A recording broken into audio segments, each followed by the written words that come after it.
Assalamualaikum warahmatullahi wabarakatuh.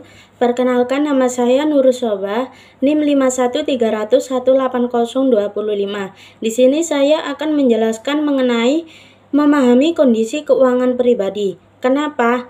Ketika kita melihat kondisi keuangan pribadi bisa menyeramkan karena memang kondisinya yang masih kacau.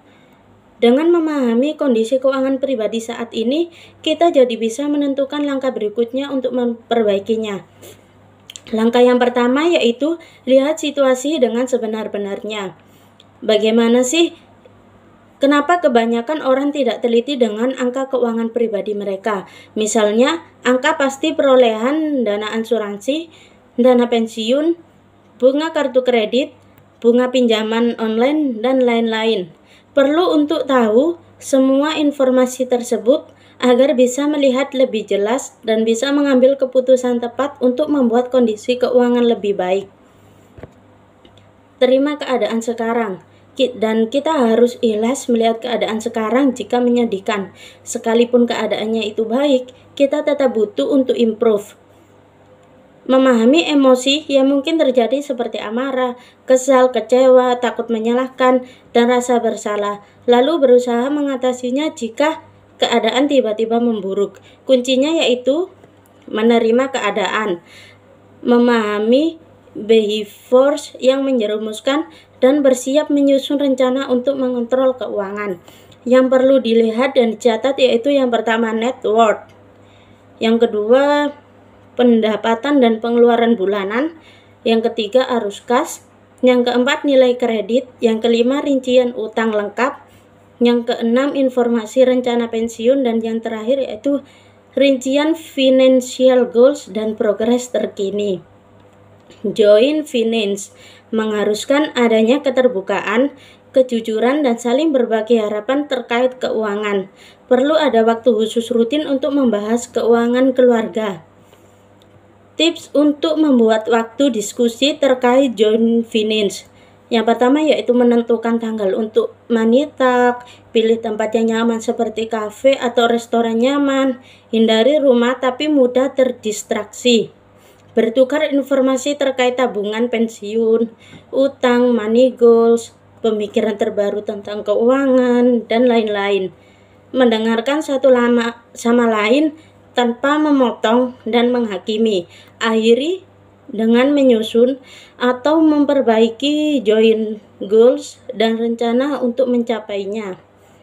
Yang kedua yaitu menilai aset kita seperti rumah, mobil dan kendaraan lainnya, tabungan hari tua, tabungan lain, investasi, nilai bisnis, harta pribadi seperti perhiasan, koleksi seni, furnitur, terus instrumen musik, kemudian koleksi, dan lain-lain. Estimasi kasar dari benda lain yaitu seperti buku, peralatan olahraga, perkakas, dan yang lainnya. Yang terlupakan yaitu bagaimana nilai kas dari poli asuransi, uang yang dipinjam dan bunganya jika ada, dana pemakaman di luar negeri, dan keanggotaan klub. Yang ketiga yaitu menilai utang kita. Daftar utangnya itu seperti utang KPR, cicilan dan bunga kendaraan bermotor, kartu kredit, tagihan pinjaman online, utang ke teman atau utang ke keluarga. Kemudian yaitu detail yang harus dicatat. Yang pertama nama krediturnya itu siapa, total seluruh utang tersisa, suku bunga, pembayaran minimal bulanan, dan tanggal pembayaran. Yang keempat yaitu net worth.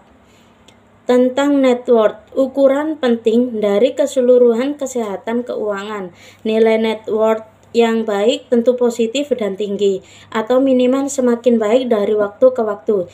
Jika nilainya negatif, tetap tenang dan fokus ke solusi.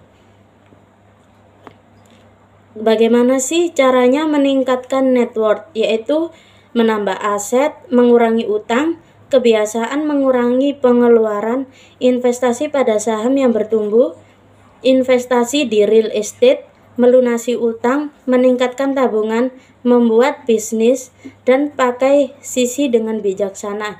Yang kelima yaitu tracking, memantau kondisi keuangan. Keuntungan melakukan tracking keuangan yaitu yang pertama meningkatkan kesadaran finansial, yang kedua menentukan masalah terselubung sebelum menjadi besar, yang ketiga menghindari pemborosan atau budget overflow, yang keempat memotivasi kebiasaan berhemat, yang kelima melihat kekayaan dengan lebih jelas. Sekian presentasi dari saya.